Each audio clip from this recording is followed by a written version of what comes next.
Happy holidays. So I know a lot of you are going through it right now, especially if you're in PMDD, premenstrual dysphoric disorder. I am Dr. Rose, your PMDD relationship psychotraumatologist. I've been suffering with PMDD for over 18 years now, and I created a program called My Partner Has PMDD, Now What?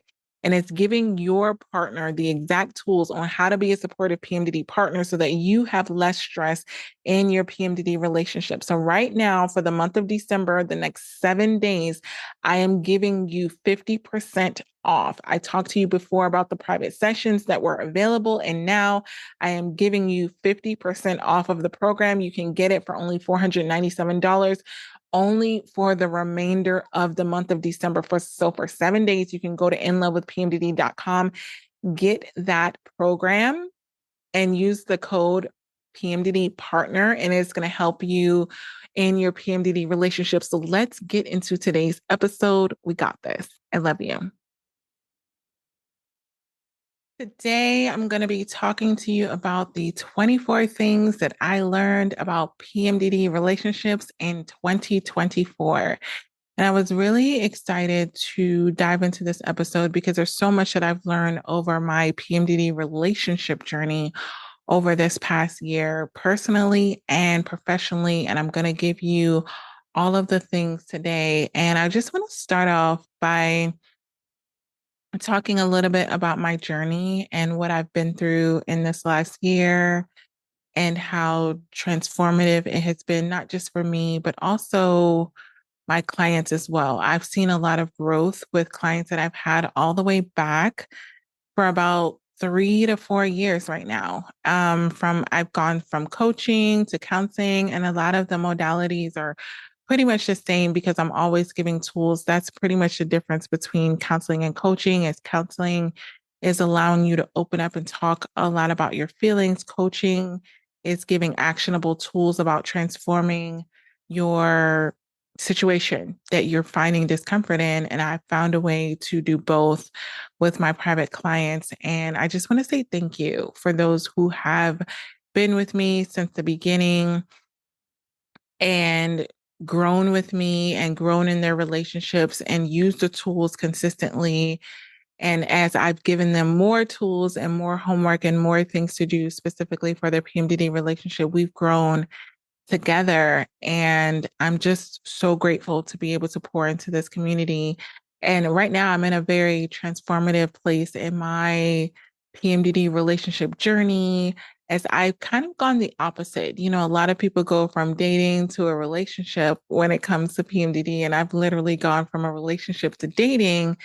And it's really helped a lot of my private clients that are in that dating phase that I haven't previously really touched on because I'm not like I brought on my dating expert, like he's an expert in dating. And, you know, as you know, and as I've shared in a lot of previous episodes, I have been in relationships for the majority of my life. PMDD relationships themselves are what I specialize in. Dating, not so much. And I've learned so much in this journey and really learned with humbling myself. And a lot of the lessons that I learned came from going on that PMDD dating journey. And I never would have been there on that journey had I not made a decision that I made almost a year ago, like a year and a quarter, or like 1/4. You know, I hate math, but um, one thing that I've learned, I'll start with number one, is supportive PMDD partners do not just exist. I used to believe that if I met a person, I was in love with them, they loved me, that they would just desire to be supportive in my PMDD relationship. And that would be it. And that literally was so far from the case because I learned they don't just exist. They don't come pre-packaged. It's not a situation where you meet a person and they automatically know what PMDD is, how to be supportive, and all of the things, which is why I created my course. And I didn't create my course initially I've worked in this field for a very long time and I haven't really created a course specifically for partners. I've talked about partners, but I never created a course until I felt there was a need to do so. And the need was that I saw a desire for partners to want to be supportive, to want to be in that place where they're giving their partner everything that they need during PMDD and they're knowing the things to say, knowing the things to do, um with because there's no manual for this, right? There's no manual for if you meet someone and they're amazing and they happen to have premenstrual dysphoric disorder, how do I navigate that? So that's why I created the course. My partner has PMDD Now What, which is now available. If you go to inlovewithpmdd.com, you'll be able to get that course and really just understand what it means to be in a relationship with someone who suffers with premenstrual dysphoric disorder, not just someone who has premenstrual dysphoric disorder, but someone who suffers with it, which is something I'm very familiar with. I've done that for over 18, going on 19 years, and I've seen the ups, I've seen the downs, I've seen the middles, I've seen all the things. I still suffer with the symptoms every single month, and that hasn't changed. And so, what I want to let you know, my first lesson that I learned going into the dating realm is supportive PMDD partners, they don't just exist. They don't just have all of the qualities. They don't automatically know what PMDD is, which is why I created this program to give them an understanding of what PMDD is, because I remember not knowing what it was. I remember just feeling different for 2 weeks out of the month. I remember being in this place where I felt like I was going crazy. I felt like I was alone. I felt like there was something wrong with me. I felt like I needed to do something different. And I was really just in this place of secluding myself for what my actual symptoms were. And I assumed that anyone that came into my life, they would be in this place of really knowing what to do. Like if they were my person, they would know what to do in all of these different circumstances. And that's just not the case. They don't automatically know what to do. They need to be taught the tools, just like you have hopefully learned the tools of managing and dealing with PMDD on a monthly basis. When you really think about what PMDD was like in the beginning, when you even knew that it was PMDD and you weren't just crazy and there, it was an actual thing, it takes a while to really understand what works for you because in your PMDD journey, it's different for everyone. No advice, no counseling, no coaching, even before that I give to clients is cookie cutter. It's not the same. This is why I thrive off of having those private PMDD partner sessions because everything is really tailored to what you're specifically going through in your PMDD relationship, what you're going through in your life. Everybody has different modalities, different things going on. Like you may be in a blended family, or you may be going through things where you are dealing with different family dynamics, and that really is going to impact your symptoms and it's really going to impact the counseling that I'm able to provide for you. But for your partner, they don't just exist. So I want you to just understand that if your partner's in a place of not being a supportive PMDD partner, it's not for a lack of effort. A lot of the times it's for a lack of knowledge, of really understanding, and not just knowledge of knowing what the things are to do, but just knowing how to implement them into your PMDD relationship. So that's number one. Number two is my PMDD partner's morning routine has literally saved my life with having premenstrual dysphoric disorder. And I know I talk a lot about my PMDD partner's morning routine. And if you follow me on Instagram, you see me blog my journey every single day, and it's not because I feel like it every single day. It's definitely not. I know a lot of you think that, oh, she just loves to work out and she loves to go on walks and she loves to do all these things. I don't. I don't love doing a lot of the things that I do in my PMDD partner's morning routine, but I know that it's necessary to show up in a way that I'm not going to regret later on. And I'm not even going to say it should show up in a way that I'm proud of. It's just, I remember the times that I didn't operate in my PMDD partner's morning routine, and I regretted it later on because I allowed my symptoms, my PMDD symptoms to take over.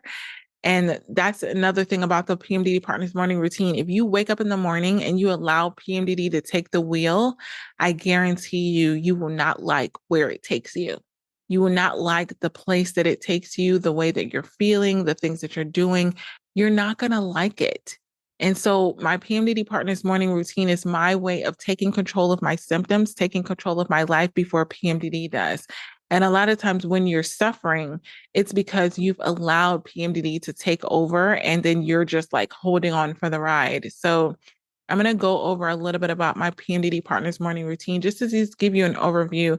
I've talked about it so many times, but I start off my morning every single day, which is spending time with God and literally releasing a lot of the anxiety, a lot of the things that I'm worried about and just releasing it to God. And I do that in prayer immediately because I've noticed when I wake up in PMDD, I'm not in the best state of mind. I'm not thinking positively. I'm not. So if you watch my social media, you may think that I'm like this bubbly, person all the time that's like dancing around, which I love to do, but that's not how I wake up. This is me after my routine. So I wake up in the morning and I'm super grateful. And I'll talk a little bit about that gratitude journey because I've been really, really grateful because I've known what it woke up to be miserable and to be in agony and to be stressed and to be overwhelmed. And so when you get to a point where you're not that way, you're extra grateful. So I immediately wake up and I just thank God. I'm like, thank you, God, that I'm in this place. And I even did this when I was suffering. When I was suffering in PMDD, I was still waking up and thanking God because what I've learned in my journey of counseling so many PMDD, it can always be worse. It can always be worse. And I feel like you should never get so complacent in this journey where you just feel like, oh, like, I got this. I really feel like when you get to the point where you're saying I got this without putting in the work, then you're expecting, God to just give you all the things without you doing the work. And I truly believe in faith without works is dead. Like there's a reason why they said that, because you can have all the faith in the world, but if you're not doing anything to manage, navigate, whatever word you want to use for your PMDD, then when you begin suffering in it should be no surprise. And it's not just a way of curing your PMDD. I don't think I've ever been in a journey of wanting to cure and or get rid of my PMDD for a couple reasons. One of the main reasons is because suffering in PMDD, whenever I suffer with symptoms, it brings me so much closer to my clients. So I never feel like I need to be relieved of my symptoms in order to do the work that I do. I'm not asked to be like, hey, like get rid of all my PMDD symptoms because the way that I'm able to relate to a lot of my private clients, most of my private clients, is because I suffer with you on a monthly basis. And so suffering has kind of been my connection to you. And I've not wanted to get rid of that. And I understand how much of a harder journey it is to have these symptoms and not like have them magically go away. But faith has really helped me, my faith in God. And I've always said, I'm not about religion. I'm not a big religion person. And I go to church every single Sunday. I actually teach, I have a life group where I teach trauma. People have been through PTSD, any kind of trauma. I teach that with individuals from my church. And I think a lot of you, I think I opened it up earlier this year. Some of you have actually come into my trauma groups, but I do that on a weekly basis. And it's not about religion and these organized ways of doing things. It's about a relationship. It's about when it's you and it's God, and it's you and your faith or whatever it is that you believe in. I'm not going to say the universe because I feel like people downgrade God when they say God, the universe, whatever. Like, I'm not, no. They'll be like, God, the universe, Buddha, but no, I'm talking about God. I'm talking about Jesus. I'm talking about the Holy Spirit. I'm not putting that in a category of all these other things because I can't speak to those things. I can speak to my relationship with God, and I can speak to my relationship with Jesus, and I can speak to my relationship with the Holy Spirit. I can't speak to all of these other entities. And I know a lot of influencers can kind of meld it into this whole thing because they want to be really inclusive. But I feel like you need to be very authentic to what has actually helped and guided you and just stay true to that. And the people that are meant for you, that are meant to hear it and that you're meant to serve, you're going to serve. But I've noticed there's this fear of kind of like revealing like what it is that you're leaning on. I went through the most horrible half a year. I would say half a year. The first half of 2024 was so hard for me. And I cannot give credit to anything else but God, but my faith, but the rituals, the PMDD Partners morning routine that I've done. I can't give credit to anything else. So if I come on here and be like, God, the universe, but no, the universe didn't do it. These other entities didn't do it. It was God. And so I give credit where credit is due. And the next part about my PMDD Partners morning routine that has saved my life was movement. Getting up and moving, even when I didn't feel like it, saved my life because there were so many days where I was depressed, where I felt like I wanted to stay in bed and I felt like I wanted to like think about my situation and really think about, oh my gosh, I'm a failure. I shouldn't have done this and I should have. Moving literally transforms my mind. When I start moving specifically in nature, and luckily I have a dog that I walk every single day, Leo, and it forced me to get up and it forced me to get outside. I don't care what the season is. When you're moving in nature, it heals you. And working out and giving me those endorphins, which are the natural chemicals that are in your body. So a lot of times people will be like, what supplements are you taking? I'm taking the ones that I create for myself, and that's endorphins, and they're created by my movement. That's the thing I love about them the most. They're not like just a pill that I can take that I can go in my cabinet and take it. I literally have to put forth effort. It is an even exchange of energy. I exert energy by moving my body. I get these endorphins. And then at the end of it, I get the dopamine. The dopamine, which is, that part that you finished something, that you completed something. And I get that. And it's so fulfilling. And I remember days that I skipped it and I was like, why did I do that? Why did I skip this part of it? Because it's brought me so much relief from a lot of my PMDD symptoms. So that's one thing that I learned is that I will never not do my PMDD Partners morning routine. I used to call it and I still call it my PMDD Partners morning routine, even though I'm not in a relationship, because I will never be a really good partner unless I'm doing this routine. The next part about my PMDD Partners morning routine is the music. Oh my God. Like, music therapy is a thing. So the kind of music that you listen to does matter, specifically first thing in the morning where you're directing a lot of your intentions. And I'm a firm believer in music therapy. I love to dance. I love EDM, electric dance, music. And I've gone to festivals. If you watch me on Instagram, I've gone there. And it's so healing for me to just let everything go, let all of the crap go and just move your body and get those natural chemicals. Your body is meant for movement. It's not meant to stay stagnant. And so what that's really giving me with that music therapy is a lot of confidence. A lot of confidence. And I've talked to you a little bit about my journey with self-worth that has gone in the hole after, my last relationship. Like, my confidence really went down because I felt like my confidence was tied to my relationship lasting and a lot of these things. And so getting back into just coming home to me, which I really talked a lot about this year, has really, really helped me.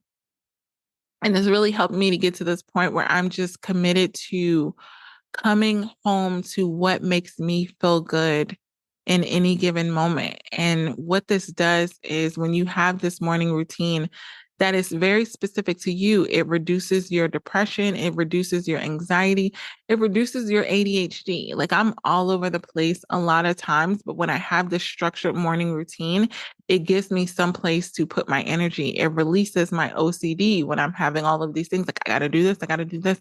It lets me just release and come home to me and not overthink a lot of things. And I know in PMDD, you can overthink a lot of things and having that morning routine that I'm just waking up and taking all of this energy, whether it's negative, whether it's positive, whatever the energy is, and just having some place to put it has really, really helped me. So that's the second thing that I've learned. My PMDD partner's morning routine has saved my life. The next thing is my PMDD symptoms get worse when I rush.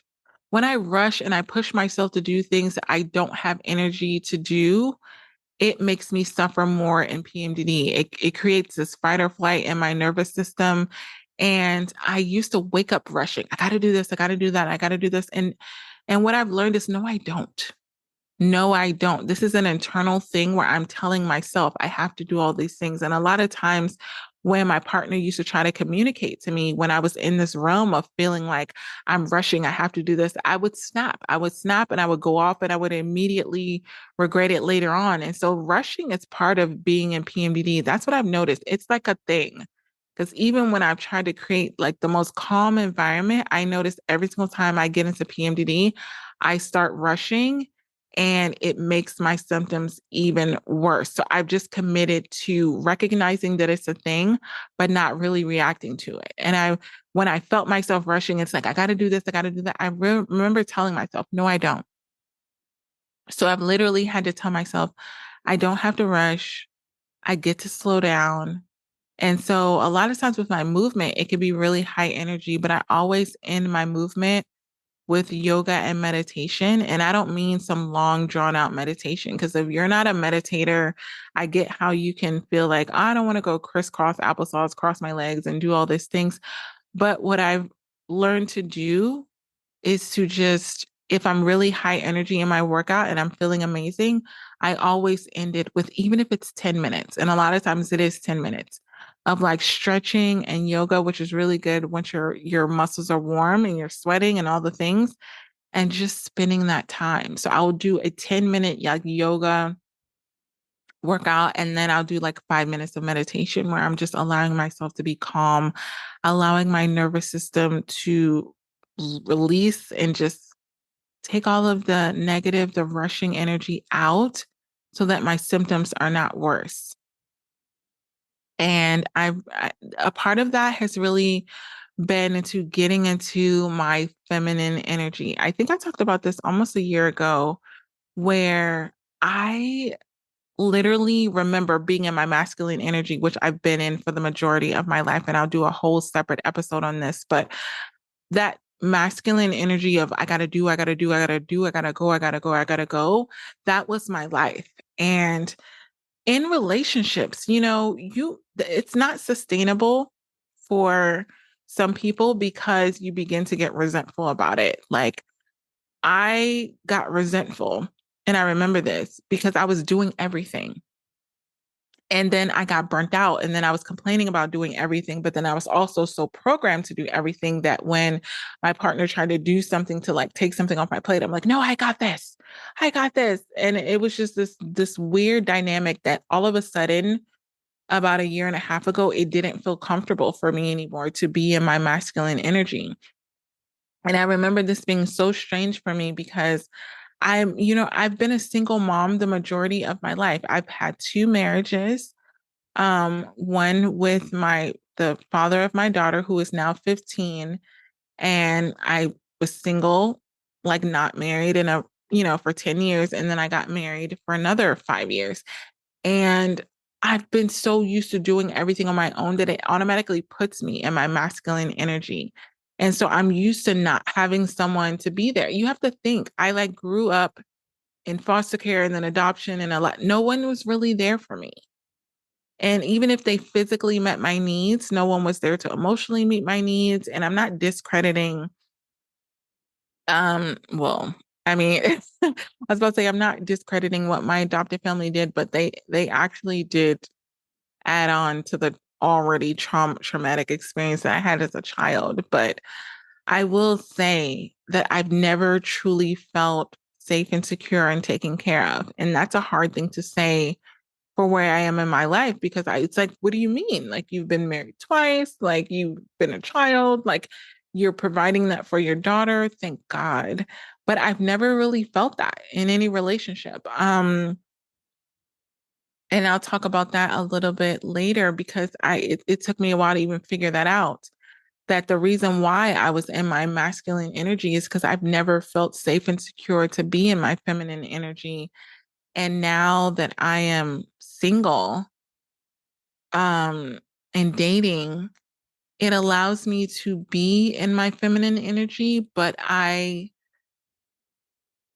it's very uncomfortable sometimes because I'll kind of look at the situation and want to fix it. Your masculine energy wants to fix a lot of things, it wants to do a lot of things, it wants to offer a lot of things. And I'm also a nice person. So when you're a nice person, a nice and generous and caring person, and you're in your masculine energy, you're exhausting yourself because you're doing all of the things.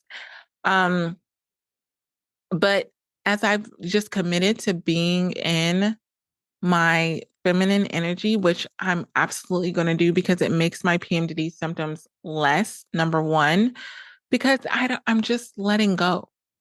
I'm letting go. It's like taking your hands off the wheel. And a lot of us, when we get into PMDD, we're gripping the wheel and we're feeling like I need to do this because if I don't do it this way, then it's not going to get done. It's almost like you're with a person, but you're not with a person. It's like I'm depending on me, and then whatever they do is just extra. So then when you get into PMDD, PMDD will grab at that and it'll start to be like, well, what's the point of being in a relationship with someone if you're doing all the things? So this is what leads to the PMDD monthly breakups because you'll begin to think if I'm so much in my masculine energy and I'm doing all the things and you're just sitting there, you're actually training your partner to do nothing. Because if you shoot them down so many times when they're trying to help you, they're going to be like, forget it. I don't have to do anything because if I try to do something, you're going to tell me I'm doing it wrong. And then what's the point? I'm going to end up not doing anything. So, guess what? Over time, they begin to do nothing. And then you complain that they're doing nothing. And then it's harder for them to start doing something because you've trained them to do nothing. So, I want to say that if you're in your masculine energy, I don't care what gender you are, if you're in your masculine energy and you don't want to be, and you're training your partner to be that way, you're digging yourself in a hole. You're really digging yourself in a hole that you're going to regret later on because when you get exhausted, when you get depleted, and you literally get to this point where it's like, I don't have the energy to do anything else, if you're in a relationship with someone that's like, oh, I'm not used to doing anything, then you're going to be like, oh, my partner's not supportive. You train them to not be supportive because when they've tried to be supportive, you told them that they're doing it wrong. You criticize them, you blame them, you shame them. And then now they're used to doing nothing. And I'm telling you this because I used to do this. I used to be that person that got in a relationship and did everything where I'm planning vacations. I remember I prided myself on having that masculine energy. Um, I remember I had this ex, the ex that cheated on me, and we were engaged actually, but anyway, he cheated on me. And while we were together, he had his birthday and I took him to Vegas I paid for everything. I took him to Vegas. And then after Vegas, I took him to Hawaii. And then I did this and I nearly did that. And I remember his friend saying to him, like, wow, is it her birthday or is it your birthday? Like you because even when it was my birthday, I planned everything, I did everything. And he was just like, his friend was just like, wow, so you just get to be in a relationship and sit back and do nothing. And then of course he had the big ego, narcissist. And he was like, he was like, yeah, like he almost was thinking that he was the man because I was being the man. He thought the fact that I was in my masculine energy was a reflection of him, which was actually the opposite of that. It's if you're with someone, and I know gender roles are very like all over the place right now, but if you're with someone and you're expecting to be in that masculine energy and they're just like taking it and taking it and taking it, when you're with a taker, be very careful when you're a giver because givers don't have limits and neither do takers. And that's a whole nother episode that I'm going to do for you. And I noticed I'm a giver. So I have to be very careful about being in a relationship with people that are takers because they'll take and take and take and take and not even feel bad about it, not even feel the need to chip in. They're just like, you go, girl, like you do this. This is what you do. And so being in my feminine energy, going back to that, which is receiving. So masculine is giving, feminine is receiving. Being in my feminine energy, specifically when I'm in PMDD, allows me to lean in and be loving and give a lot of partners a lot of things that they're desiring. I couldn't be in my masculine energy when I'm doing and doing and doing and doing and doing and doing and still lean in and be loving and feel safe and secure because I was so busy doing. And a lot of you are my high functioning PMDD partners where you're doing all the things. And so when your partner is wanting you to just connect and lean in and be loving, you're like, I can't do this. Look at this. The kitchen's a mess and the kids are a mess. And like you can't even lean in and be loving because you're in your masculine energy. And a part of that is empowering because you don't have to depend on anybody else, but you're also suffering within yourself because your poor cortisol levels.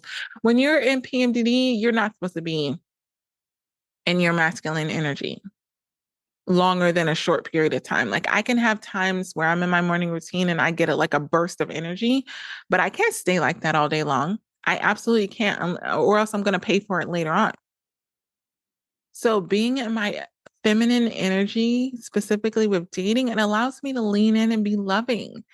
And what that looks like for me is it's dancing and it's getting dressed up and putting on makeup and looking and feeling beautiful.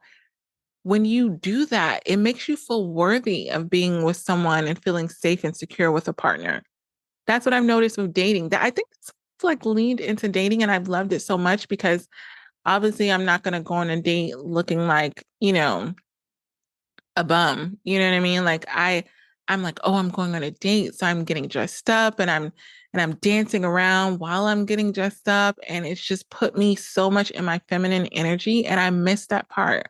I remember being like this earlier, like in my brief moments. And it's always been when I've had the least amount of responsibilities and I've just felt really free. That's my word for 2025 is just feeling free. And I would suggest that you get a word. Again, I'll do another episode on that, but just get your word of the direction that you want your year to go in. And I really want my year to go in a direction where I feel free. Free to be me, free to lean into the journey that I'm on, free to date whoever I want to date and to learn the lessons and all the things. But that's number four. Being in my feminine energy allows me to get in that place where I'm recognizing that I feel my best when I'm free to be me and I feel safe and secure with a partner. That's the end all be all when it comes to dating. If I'm feeling free to be me and I'm doing all the things, but I don't feel safe and secure with you, then you're not my person. Point blank, period. Um, the next thing that I've learned, number five, is giving my partner what they want can't come at the cost of what I need. I have been such in a place of depleting myself to meet my partner's needs. If they tell me that they want something, even if they don't tell me, if I recognize that they want something a certain way, I've gotten into this people pleaser mentality. And it even makes me cringe even saying it, but that's genuinely what it is. I was a people pleaser.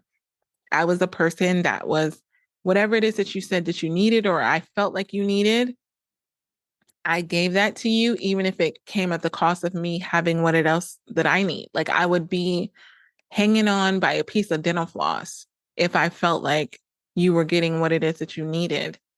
And that's what I noticed when I'm in PMDD. I don't have a lot of energy to do a lot of things for other people.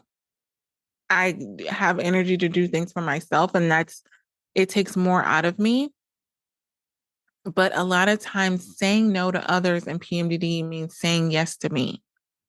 And I learned that in the dating realm because a lot of times, I'd be dating these people and then they'd be like, hey, go out. And I would notice the dip that would happen when I got into PMDD. And I would be like, oh, I really don't have the energy. And I remember earlier, I forced myself to do it.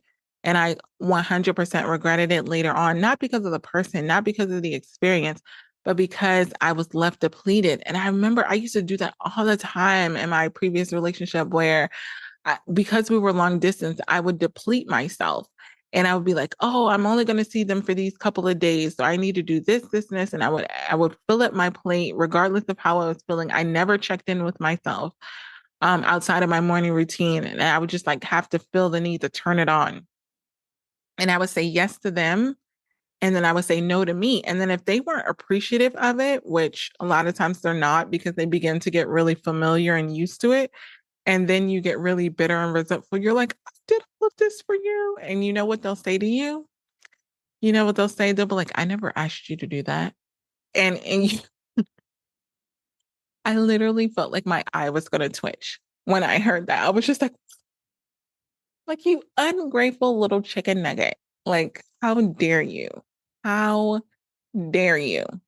Because you just assume that someone knows the amount of energy that you're taking to be there for them and that they're going to appreciate it. You're just assuming that. You're just like, there's no way. There's no way on Bob's green earth that you're not appreciating this because I'm giving you everything.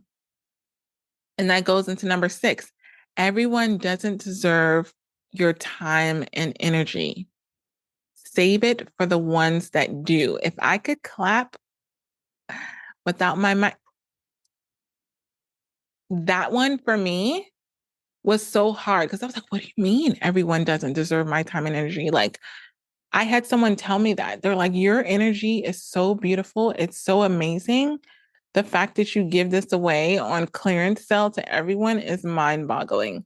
Like the fact that no one has to earn your time or earn your energy is insane to me. And I'm like, why would they have to do that? Because everyone deserves. And someone told me, someone that I love and I care about, they're like, everyone does not. What have they done to deserve it?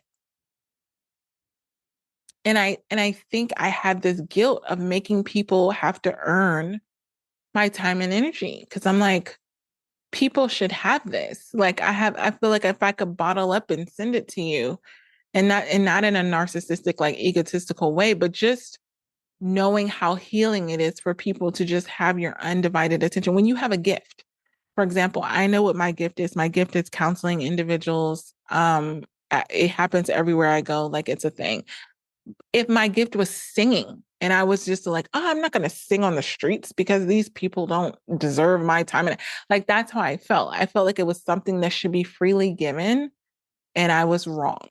And I was proven wrong time after time again, because when you give your time and energy freely, people will take advantage of that. They will squeeze the tube of toothpaste, they will fold it over, squeeze everything out of you, and not feel bad about it. They will wring you like a washcloth, wring everything else out of you and not feel bad about it. And I'm not like that. So I assume other people weren't like that. But I realized that other people are like that. And I'm like, that never ends well for me. So when I've gotten to this place of really understanding everybody doesn't deserve my time and energy and having to be really selective about who gets my time and energy, specifically with dating. And I'm not just talking about dating, I'm just talking about my time and energy takes a lot out of me. If I'm not giving it to other people, I could be giving it to my daughter. I could be giving it to myself, or I could be giving it to someone that is going to appreciate it. And to just give it freely, it doesn't, number one, it doesn't feel good when you get to the point where you're depleted of that time and energy. And number two, it can make you really bitter and resentful because you're pouring into someone and then there's this level of expectation that they are, number one, that they appreciate it, and number two, that they're willing to do the same thing for you. And that's genuinely not the case all the time. Like if you've not really examined someone's character, they will take everything from you. They will plow over your boundaries. They will not care about what you have to give. They will just care about what you can give to them.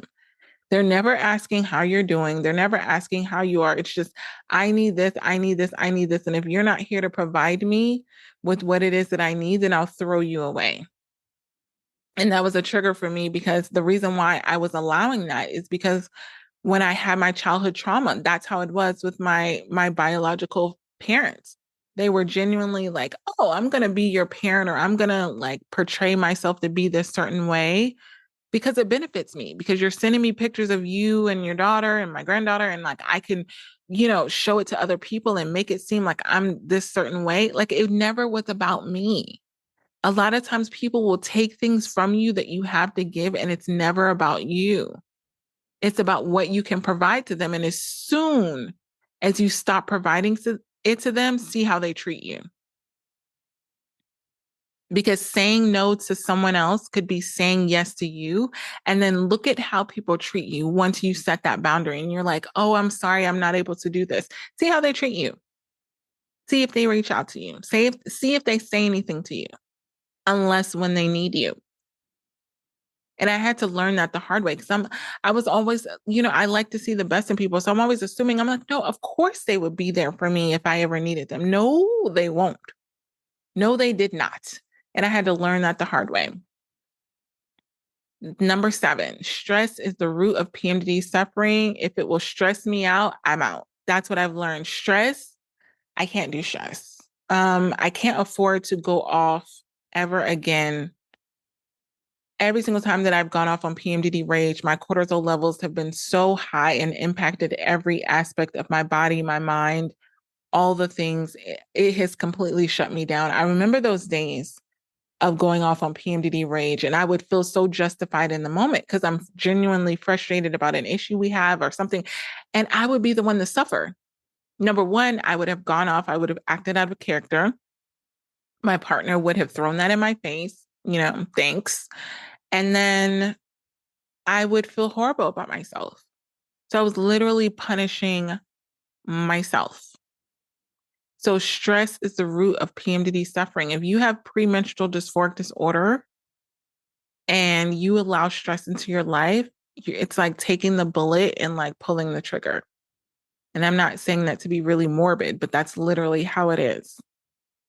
It's like you're giving that anxiety, that depression, that overthinking, those intrusive thoughts, you're giving it to yourself, even the insomnia, because you're not going to be able to sleep at night if you think that you're a piece of crap. Because that's what PMDD is going to be reminding you. It's like, you're a piece of crap. You're a monster. That's what PMDD will literally tell you once you've gone off on PMDD rage. You're a monster. I can't believe that you did that. Look at the mess you made. Look at how your partner's suffering. Look at how your kids are suffering. What kind of mom are you? What kind of partner are you? What kind of wife are you?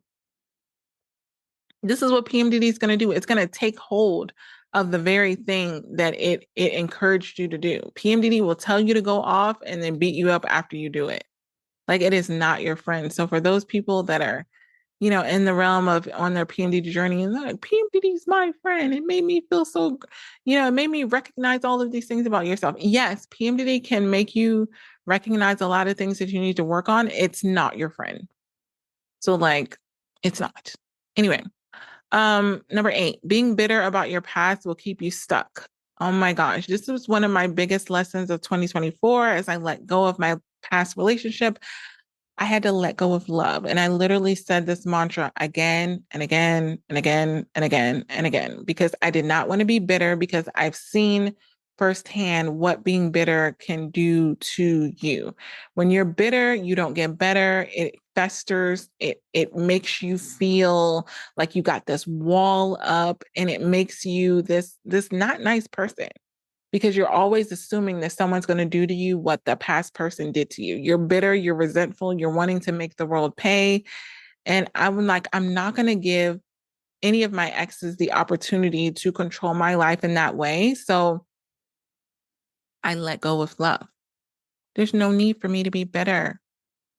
I'm going to be better. I'm going to embrace the lessons that I learned. Do I like the way the situation ended? No. Would I have liked for it to end it better? Yes.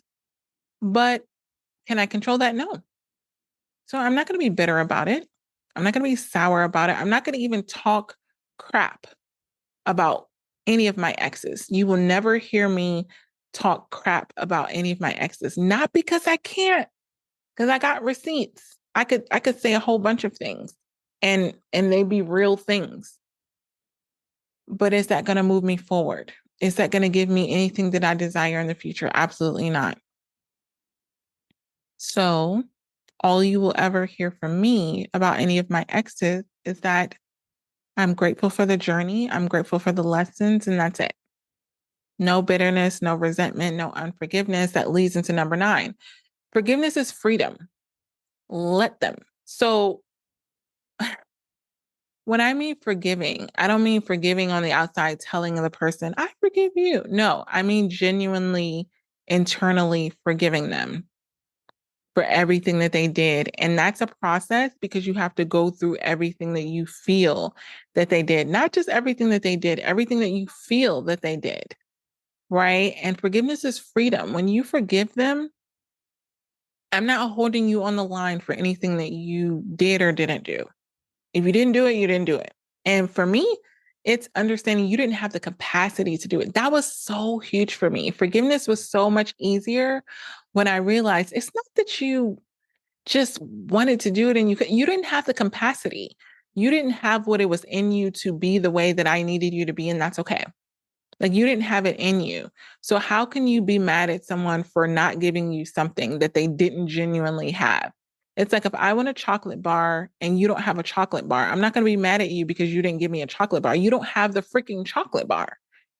So just think about that. When you're having a hard time forgiving someone, make it really simple. Make it plain, make it simple. And I had to do this for my mom. I had to do this for my dad. Like I've had to do forgiveness for people that have treated me like crap a lot. So I've had to get this forgiveness thing down to free myself. And in my mind, none of them had chocolate bars. And if what I need in my life is chocolate bars and they didn't have them, and you're like patting them down, because you get to the point where you're like, I know you got it. I know you got that chocolate bar. I know you got that love. I know you got that safety, that security. I know you got that affection. I know you got that. No, they freaking don't. You're patting them down. They don't freaking have it. So what are you going to do? What are you going to beat somebody up because they don't have the chocolate bar? Like that's how I had to think about it. I'm like, what? You don't freaking have the chocolate bar. I need a chocolate bar. You don't have the freaking chocolate bar. That's it. That's it. Like, why would I stay here shaking you like, give me the chocolate bar? And you don't freaking have it. And I talked about that on another episode where you're expecting things from your partner that they've never shown you that they had. If you want a partner that's really empathetic and they don't have empathy, like what are you doing? And they're not in the realm of developing it. So like in the PMDD, so in the course that I created, my partner has PMDD. Now what? It's giving you all the characteristics, the six characteristics of a PMDD partner. And if they don't have them, that's fine. If they're willing to learn them, they can learn them in the course. But again, unless they learn them or they have them, you're nagging your partner, you're complaining to your partner, I need you to be more supportive. I need you to be more supportive. They don't have the capacity to be it. So what are you doing? You're draining yourself. You're taking the energy out of you, asking them for something that they genuinely don't have. Like let it go. Like Frozen. Let it freaking go. Um, and then at the end of the any time that a relationship or connection has ended and they want to be like, well, you're the one.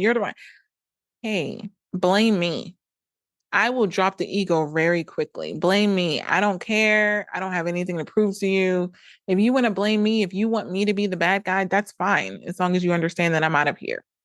I'm out. But if you want to blame me, if you want to say that you're the reason, okay. I feel like it's so freeing when you just let them blame you. Let them accuse you, let them lie on you. They're going to do it anyway, whether you let them or not. So you're just getting into the place where it's like, I'm not going to let you control me. Like it is what it is, chicken nugget. Like I'm good. I'm not gonna drain myself, especially in PMDD, trying to convince you that like I'm a good person. I'm blah blah blah. I'm trying to do that. They know what the heck you're trying to do. So like seriously, like either they're gonna believe you or they're not. Number 10, paranoia is PMDD. Okay, so PMDD causes chaos and confusion.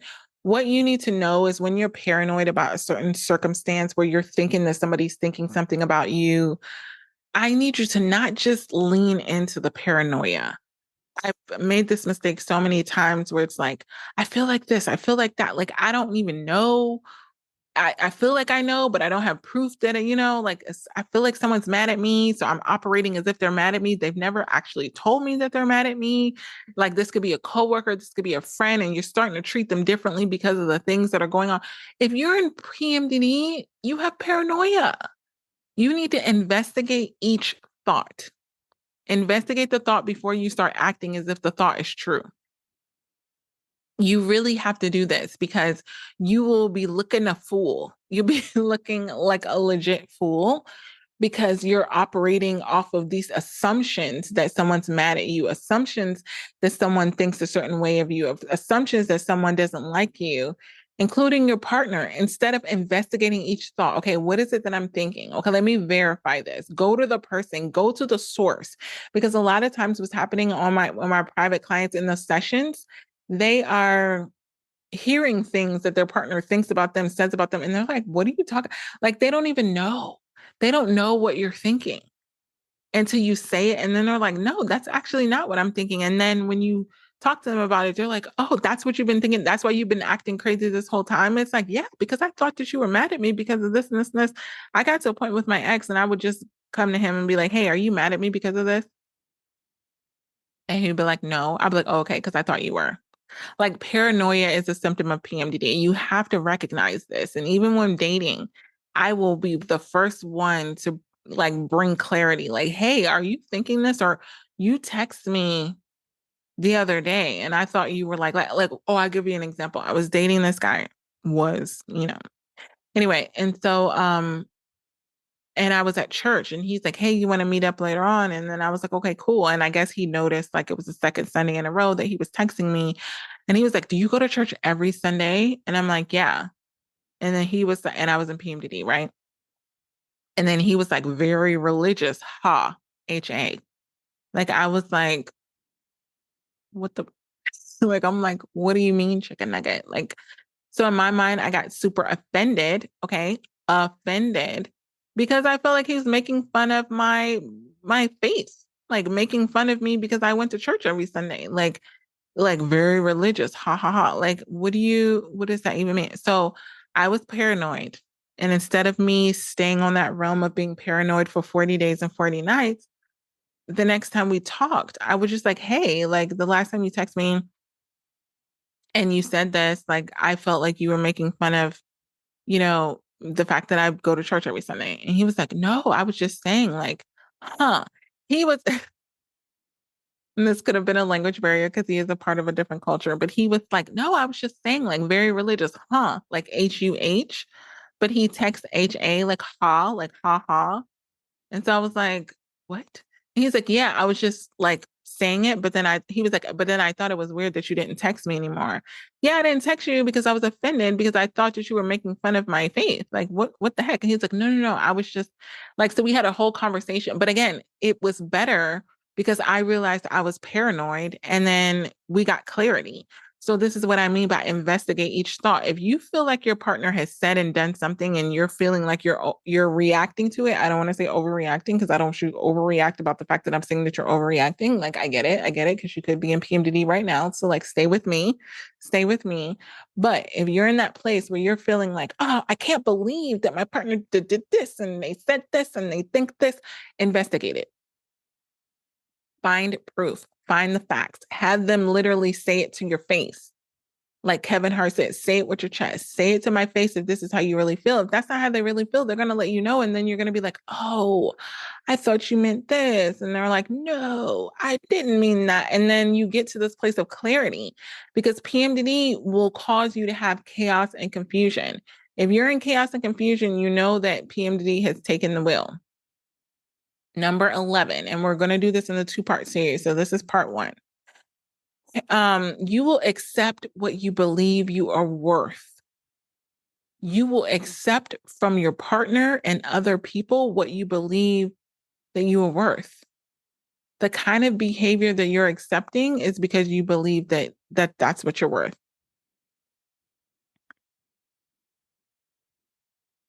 And if you're accepting behavior that you genuinely believe that you don't deserve, you have a self-worth issue and you need to invest in working on that. I can say this because after my last couple relationships, I have had a self-worth issue where I've accepted a lot of things that I shouldn't have accepted, a lot of behaviors. I've been so understanding, so adaptable. So I've gone from doing yoga and bending to being a contortionist, where I'm completely accepting behavior that I would not normally accept for the sake of, oh, because they have past trauma, or because like being a counselor is like kind of like a disadvantage because you begin to make a lot of excuses for people, even if they haven't made the excuses for themselves. But you're making an excuse for everything that they've said and done to mistreat you. And you accept a lot of behavior that you shouldn't have because of that. And that's been the place that I've been in. And so I've had to really, I've had to go back to my standards and boundaries and all of these. And it's work. And it's expensive because you have to invest in this. This is not something that you can just click your heels and be like, and you can't click your heels and be like, I want to have better self-worth and then magically it happens. No, you have to invest in it. Just like I did with my degree that cost $1 billion. Like it's not cheap. It's not cheap investing in yourself, but the cost of staying the same, the things that I accepted, and I will be very transparent on this. The things that I accepted when my self worth was low after my previous relationship and breakup was horrific. And the reason why I know this, because I always come home to this and say, having a daughter really helps because I'm like, what would I do? What would I say to my daughter if she put herself in this situation and accepted this from this person? I would be mortified. If I'm not proud of the behavior that someone is showing me, that it would be like a replica of what I would allow my daughter to go through, then I know that I'm in the hole. I'm not where I need to be. And it was so hard for me because when I had a friend that I love and adore that loves and adores me, and they're like, babe, you have a self-worth issue. And I was like, you have a crumb on your cheek. I was like, you can get a little defensive when someone tells you that you have an issue with your self-worth or your confidence or any area of your life. Like you can get in your ego. I'm like, what about you? And then before I got defensive, I had to recognize it was coming from a place of love. And they're like, you didn't used to have this, but going through what I've been through, it's understandable. When you go through narcissistic abuse and you go through a lot of situations that are really traumatic, you don't come out the same. And when you don't come out the same, you have to rebuild yourself, which is what I've committed to for 2025, which I can't believe because I thought my 2024 was going to be my year of healing. No, my 2024 was my year of clarity. Everything became clear. It's like it ripped the blanket off of a lot of things. It didn't fix a lot of things. It just let me know a lot of things that needed to be fixed. So it's like it takes time. It takes time. So you uncover this realm. And then now I'm like, okay. And I'm not in the realm of fixing a whole bunch of things at the same time. Like I'm always like, okay, what is the thing that I need to focus on? Baby steps. And so this year, 2025, my word of freedom is really working on my self-worth and what I deserve and being able to stand firm in that and not feel guilty about it because I always feel guilty when I have to say no, or that's like a it's like, duh, you have people pleasing issues because you're not wanting to say no. Like obviously people pleasers don't want to say no. So that should have been my clue. Like I don't want to shut anybody out. I don't want anybody to not have access to me and my energy because I feel and I know that it's so healing that I don't want to shut that off from anyone. But not everybody deserves that. And it's so hard for me, but that's something that I'm working on in 2025. So yeah, you will accept what you believe that you're worth. And I accepted a lot of breadcrumbs. My gosh, I accepted a lot of breadcrumbs. And then I made excuses for why they were only giving me breadcrumbs. Like with guys that I'm dating, I'm like, oh, if I know that I deserve consistent communication if we're dating and you're not consistently communicating with me, and I'm like, but that's okay because they're not communicators, and maybe it's my fault because I'm just expecting this consistent, blah blah blah. Whereas when they had things that they were expecting, I was all for giving them what it is that they expected. So like it was very uneven. It was like, say if they expected affection, and so I was like really affectionate with them and blah blah blah. But then when it came to me and I wanted communication, it's like, oh no, they can't give me communication because they're not good communicators. Well, I could have been like, I'm not a good affection person. Like, you know what I mean? Like it can go both ways. And so I feel like PMDD can get you to this point where you may start to accept less than what you actually deserve. And I've just gotten to this point where I really am investing in my self-worth. I just purchased a program that costs $3,000. $3,000. So whenever I'm telling you to invest in your well-being and like the direction that you want to go, it's not because I'm not doing it. I'm doing it and it ain't cheap. It's not cheap at all, but I know the cost of staying stuck in that place. I know the kind of relationships that I would attract if I don't do this work on myself. Like if I don't do this work on myself, it's going to be breadcrumbs for the rest of my life. I'm going to be like a bird. I'm going to be eating off of breadcrumbs because I've not done the work and I've not healed from that. And when you realize that there's certain areas of your life, especially with having PMDD will grab hold of the things that you haven't healed from and they will magnify them. It will magnify them so much and you're going to suffer so much. And I wish that that wasn't the case, but I've seen it. I've seen it. I've been it like with my own eyes. And so if you don't really invest in the areas of your life, the PMDD will grab hold of it and it'll take you on a ride. And I don't want to go on a ride again. Like I'm very much intentional with my time, with my energy. That's part of my self-worth journey. And number 12, this is a two-part series. So part two will be going over the next 12. But number 12, the final one for this episode is community creates clarity of who you are. Who you surround yourself is who you will become. And I used to believe that I was an introvert. Now that is laughable.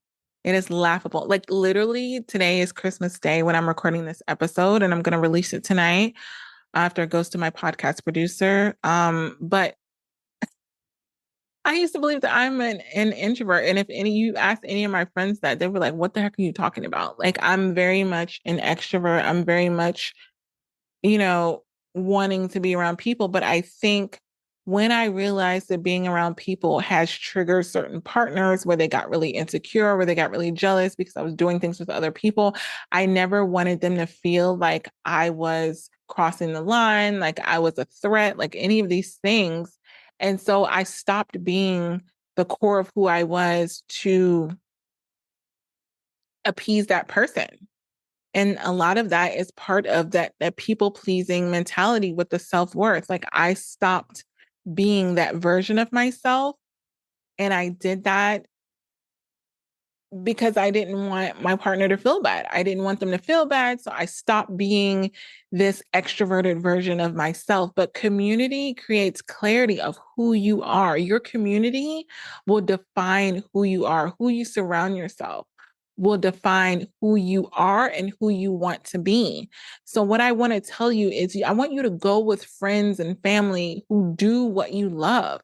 Isolation leads to depression, right? I don't believe in this mentality of I'm just a complete introvert. I believe in ambiverts, and that's that realm of being extroverted. And then you have these realms that you want to recharge and be introverted, but completely being an introvert, if there's a side of you that you're hiding that you don't feel safe and secure with. And I would always tell you, you can always find your community. You can always find people that really fuel you, that allow you to do the things that you love to do, that you feel safe and secure to just be yourself with. And with all of the hard things that go on in life, you need to be around people who allow you to be the truth and the core of who you are. Honestly, because if you don't have those people, if you start to isolate yourself, you're going to feel alone. And it's going to cause you to feel like you're in this place where you feel like sometimes you could be going crazy. You're like, I feel weird that I feel like this. I feel weird that I feel like this. There will be a community of people that feel the exact same way that you feel.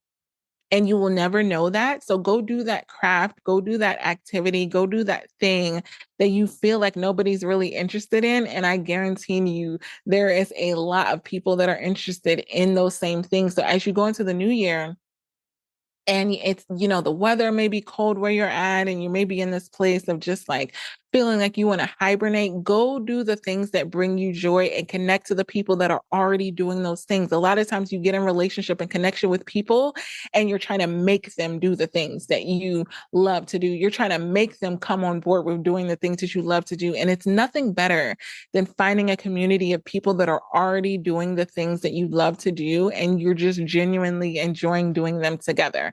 That is your community. Those are your people. Those are your people that you can pour into, that can pour into you. And it can be very reciprocal when you have this kind of relationship where it's a push and a pull. Like I'm pouring into you, you're pouring into me, not very one-sided. Because a lot of times you can get stuck in those one-sided relationships where you're consistently pouring into someone that's never really pouring into you. You're going to feel drained. You're going to be depleted. You're going to feel resentful. You're going to feel like, oh my God, you're going to feel bitter. You're going to feel bitter because you're pouring everything into someone that's not pouring back into you. So whoever you're in relationship with, whoever you're in connection with, there should be this even kill and not like, I did this for you and you did this for me, not a quid pro quo, but just an even exchange of energy, because it does take energy to be in a relationship. It does take energy to be in connection. So if I find something that you do that I admire and you feel something that, I do that you admire, that's an even exchange. But if you're in that realm of never really appreciating what someone else is doing, like even with your partner, they may have activities and things that they do, and you're like, I can do that. Like lean into it because you can begin to admire it and enjoy it, and it can cause that thing of you feeling like it's an even exchange. I feel like a lot of times with your PMDD relationships, you feel like you're pouring into your partner more than they're pouring into you, and that's where the bitterness and the resentment and the unforgiveness comes, because it's not an even exchange of energy. It does take energy to be in your PMDD relationship, and you should be with someone that is invested in providing you that same level of energy. Again, not quid pro quo, not like you do this and I do that, and you do this and that. Like, you're not taking turns. But at the end of the day, you feel grateful for the energy that they're providing for you. They feel grateful for the energy you're providing for them. That's what I mean by even exchange. So, in the next episode, I'm going to go into the next 12 lessons that I learned in 2024. This is the first 12, but if you're in a place right now where the holidays are really hard, which I know, and you're feeling in this place where you're just wanting it to be over, I want you to lean into that. Lean into why. Lean into what's really going on. I want you to rip the blanket like PMDD does off of the emotions that you're feeling about your PMDD relationship. Lean into that and get to this place where you're really investing in diving deep into healing the parts of you that are broken, healing the parts of you that are triggered, so that you don't go into the next year where it's looking the same. It's another year, but it's looking the same. You're like, oh, I'm going through this again. Of course you are. Nothing's changed. This is why I created the program. My partner has PMDD. Now what? Because it's giving your partner the opportunity to learn the tools of how to be a supportive PMDD partner. And if you're in a place where you're really wanting your partner to be more supportive, invest in your partner. Right now, it is actually on a 50% discount for the next 7 days. Actually, 6 days, maybe. No, 7 days, 6 days. It's until December 31st. It is half off. So you can get the program for 497 US dollars. It's originally 997. And for the remaining of the year, because I've had so many private clients today where I'm like, they're really going through it, and I really want to be in a place of helping you and your PMDD partner, you can get it for half off, but only for the rest of the month of December. So if you're listening to this and you're saying, I want my partner to be more supportive, I want to learn the tools on how I can support them in being more supportive and just having a better PMDD relationship month, then make sure you go to inlovewithpmdd.com. The code for that is PMDD partner, PMDD partner. That is the code to get the discount at checkout. And until next episode, we got this. I love you. I hope these tools help you and your PMDD partner. If you have not enrolled to get the course, My Partner Has PMDD, Now what? Then you want to make sure that you are one of the first 12 individuals that gets the course for the month of December to get that complimentary private session with me. And then after that, it'll go back to regular price without the private sessions. But what this course is going to do for you is give your partner all of the tools that they need on how to be a supportive PMDD partner. What does that look like? I always say that your partner doesn't need more information, they need more implementation. They need more transformational tools. And this is the program for you. So I'm looking forward to you getting those tools in the program. And until next episode, we got this.